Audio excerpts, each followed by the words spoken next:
Canon does have a professional wildlife lens with a built-in teleconverter, and it's this lens right here. It has a 1.4 teleconverter built right in. What is this lens and how does it perform? Well, let's talk about it.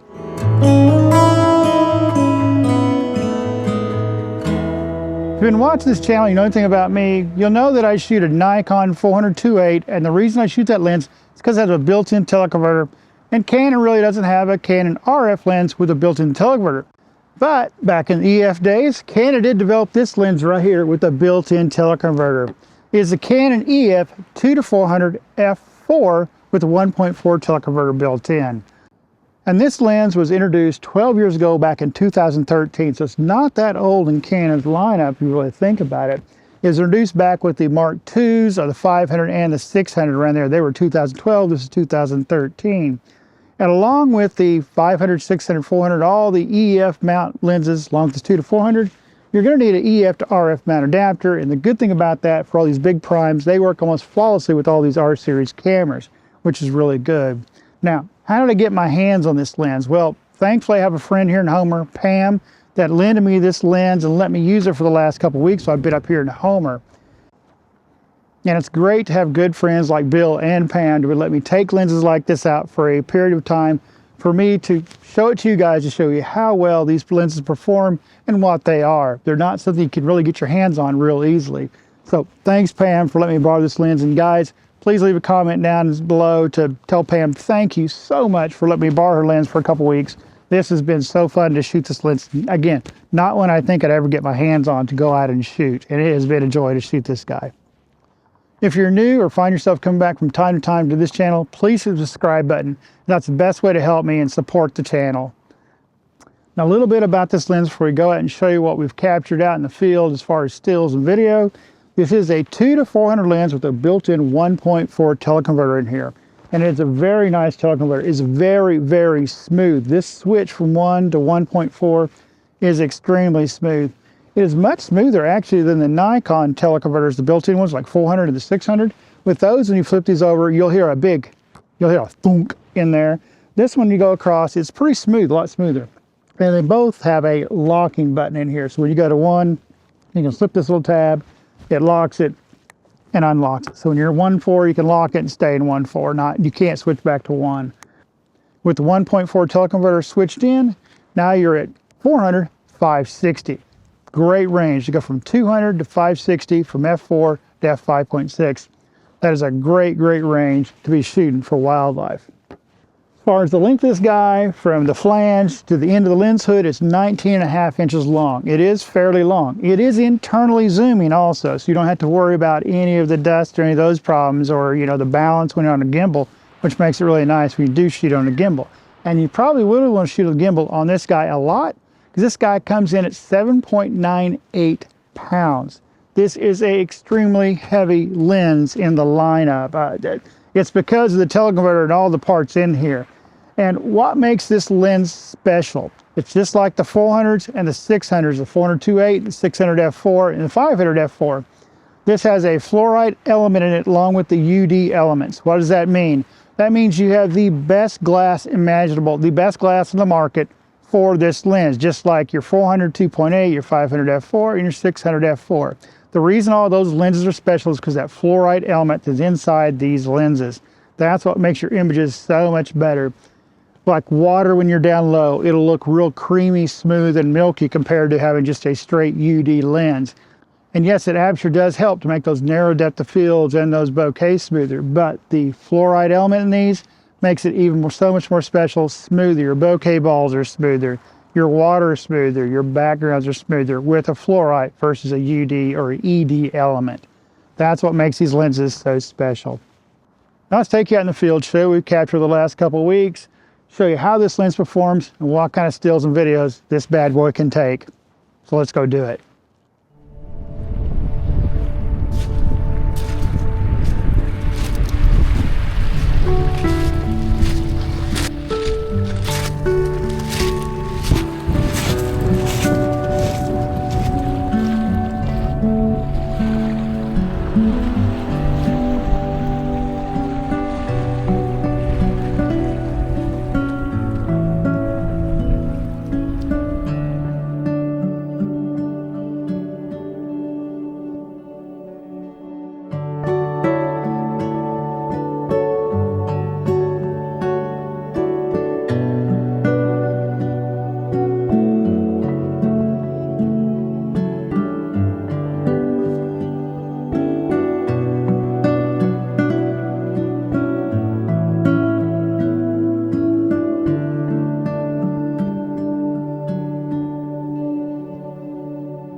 Shooting these rosy finches are always so much fun to me. But what's even better about this lens was the minimum focus distance on it, 6.6 feet. If you notice the last lens we talked about, the 800 prime that I was shooting, 16 feet. 6 feet felt like a dream shooting with this lens. It is actually shorter than the 500 f4, which is at 10 feet on the Canon range. So 6.6 feet for this guy was just incredible. As a lot of times these finches get fairly close to you, land really close to you. Some of these shots you'll see with the finches really big in the frame. Those guys were landing 9 feet, 8 feet from me sometimes. Really, really close. And this lens, I was able to get there and focus on it.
Over the last couple of weeks, I've been shooting this lens with the Canon R7. One of the things I noticed with the Canon R7 is it didn't push the motor and the focus as fast as it did like with the EF 500 lens or a 400 2.8, which I've used in the past.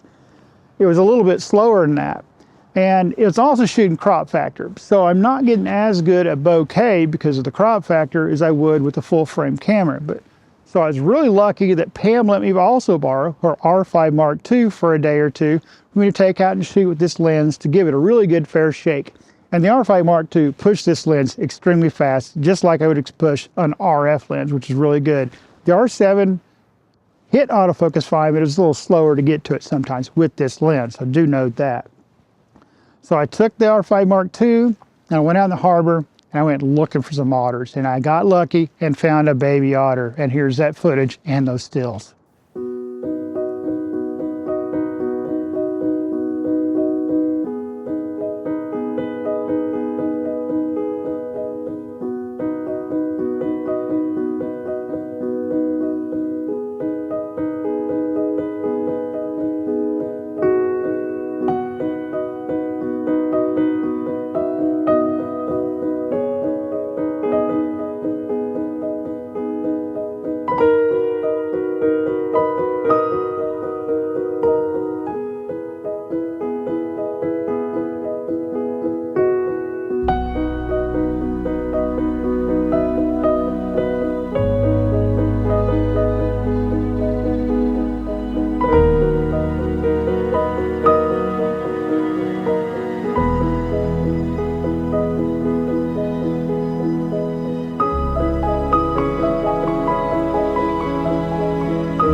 So you'll see from that outing how well that bokeh and the water look in front of that. I had no light on this day, so it was really good to see what it do under lower light conditions with that camera body, with that lens, and it was fantastic. And I had so much fun with that baby otter, just incredible. Okay, let's get into the conclusion on this lens. Well, this lens is extremely heavy. This lens is a rock. It comes in at 8 pounds. It is extremely heavy. That is the one complaint that everybody has about this lens. Heavy, heavy. But performance of it is incredible. The IQ, the bokeh, the versatility to go from 200 to 560 is just incredible. This lens, when it was released, was about $12,000. You can find these used around $5,000 to $6,000 in that range, sometimes up to $8,000, because they're really hard to find. They are still in Canon's production line. They haven't put one out in ages, but it's still in the production line. You can still get parts for this. So if you go out and buy one, don't worry about it. They haven't said anything about discontinuing this lens anytime soon. As far as the 1.4 teleconverter in this guy, like I said earlier, this thing works great. Just snaps in there without a problem. It's just smooth, easy to use. My one gripe is though, on the Nikon it's on the right side. On this one's on the left side. The problem with that is, I handheld this thing 95% of the time I was shooting this review, messing with this guy the last couple weeks, in video and in stills. And with this teleconverter being on the left, you see I hold my lens like this all the time. With the foot like that, I can roll the zoom. But if I need to hit the teleconverter, I have to take this hand off the body, put it on here, and flip it over. Now, if I'm laying on the ground, this is support on the ground, it's easier, I can just flip it like that. But I have to take my hand off the body, hand holding it when I'm standing with it. To switch that teleconverter, it's on the left side. If it's on a gimbal, tripod, not a big deal, but when I'm hand holding, this on the left side was kind of a pain in the butt. Now, as far as IQ, this lens is extremely sharp. Wow, is it sharp. Bokeh looks fantastic, and the colors with the R5 Mark II and the R7 were just incredible. I could do everything I need to do out of this to pull colors, to in the field kind of get it right in camera, and it felt just like using the 500 f4. Even though I'm at 5.6 at 560 or 400 f4, I don't have as much depth of field, but you really don't notice it that much. It still gives you that great depth of field and that great versatility. So images coming out of this guy just looked incredible. I couldn't have been happier with how the images came out of this guy. Some of these finches with their head towards me, you know, the fall off, their whole tail and body's out of focus, just the part of the heads in focus, and they're really close to me. Just looked incredible. I couldn't have been happier with the IQ out of this guy, which you should get from having a fluorite lens element. So when you guys are looking at when you're going to go for your top end lens, finally you say, hey, I'm pulling the trigger. I'm going to buy the end all of lenses as far as image quality. Anything has a fluoride element in it, it's going to be your best quality lenses. Just hands down, nothing else can be beat. It's the best glass that exists out there. So shooting this guy, how did it feel in the hand? Well, like I said earlier, it is heavy. Now it's about 1 pound heavier than the 500 f4. And you notice it. You'll notice it, carrying this guy around. I didn't have a strap on this guy the whole time. Pam didn't have a strap. I didn't want to put a strap on here. So I'm basically handling it with the lens foot, or carrying it with the body, or just carrying it around on my arm, just kind of like I'm doing right here, kind of babying this guy. With a strap, it'd be a little easier to carry, but when you're hand holding, lifting this guy up, trying to hold it for a long time, you better build that muscle up in that arm. It is heavy. So shoot birds on a stick, birds on the ground, along the water, not a problem usually. Birds in flight, not as hard. It reacted really, even with the R7 being a slower autofocus, I was able to get birds in flight, not a problem. Now, I'm not shooting anything extremely fast. I wasn't shooting the finches flying or anything. I was shooting eagles, seagulls, stuff like that, but I had no problem tracking these guys in the sky and holding it for a while. But again, if you got to hold it for a long time, your arm is going to get tired with this guy. But overall, this lens has been a joy to shoot. It's a lens, like I said earlier, I didn't think I was going to get my hands on, but it is an incredible lens. Is it one of these lenses that I would probably say if I was a Canon shooter? If I wanted a teleconverter, some versatility on the lens, and I wanted the end all of image quality, your big primes, what I'm talking about, the big whites, the L lenses, 400 2.8, 300 2.8, 500 f4, 600 f4, those type lenses. Would I pick this one over those? That's a really tough call. I still think the 500 f4 is probably the most versatile out of all those lenses. This one's coming up there a close second, I think. Really it is, because you can go from 200 out to 560. And you could drop another teleconverter on here too to jump that even more at 6.3 to get even farther out if you wanted to. Because this is a constant aperture all the way through the zoom range, 2 to 400. So it is a very versatile lens. So it's a very compelling lens to say, hey, if I wanted that versatility and I wanted a built-in teleconverter with a prime level image quality. So that's what you're getting on this guy. So I think that's the big thing I want to say. Is this one image quality is just as good, right on par with the 500, 600 lenses, the 400-2.8, 500 f4, 600 f4. Same exact image quality coming out of this guy as those. This lens is so sharp and so good. So, you know, it's a very compelling option in the Canon line if you wanted that. This is a very old lens, kind of like the 500 f4. But this is an incredible option from Canon. Too bad they haven't released another one. But this is an example that Canon can put the teleconverter built in the lens and make it work, and make it work well. So Canon, if you're listening, 400-2.8, 600 f4, 500 f4, something, give us a prime, put a teleconverter in it. So that's my conclusion on this lens. And you guys, again, go down in the comments, give a big thanks to Pam for letting me borrow this lens. And she has a calendar up for sale and a website. I'll link it down in the description. Go buy her calendar. Go buy a print from her. Support her also. I love supporting all the photographers around here that I can. And as I showcase them in these, I'll leave links to their stuff so you guys can go support the photographers too. So as always, guys, until next time, get outside and go run that shutter. I see you.